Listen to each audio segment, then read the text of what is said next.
Hello, Ricky the Wedding Singer. I'm going to teach you how to crack the mid-level back. Before I go any further, I just want to warn you guys, I call this the suicide back crack because when I did this, I felt a weird numbness in my hip. So be careful. I warn you guys, it's going to be very dangerous. And it's, yeah, let's get to this. Let me show you how it's done.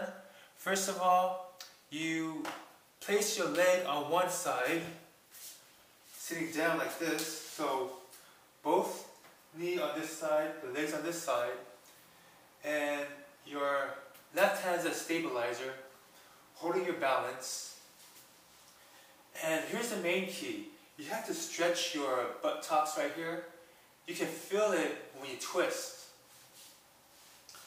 And when you twist, when you feel that butt stretch from this right here, when you feel the butt stretch right here, so you twist right this way, and you feel that butt cheek stretching out near the hip area.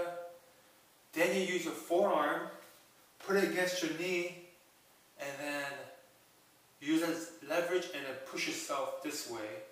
And then you should hear a crack. So 1, 2, 3. Same for the other side. Place both legs on this side. Use this hand as a stabilizer, giving yourself balance. And then twist this way until you feel that stretch on your butt cheek, on your thigh area. No, like the hamstring area, the hamstring and butt cheek area. So once you feel that stretch, you use your forearm, put it against the knee, and then twist this way. So 1, 2, 3. Alright. Again, be careful. I feel like a little numbness a little bit, so talk to your chiropractor, physical therapist. I'm just a wedding singer. Peace out.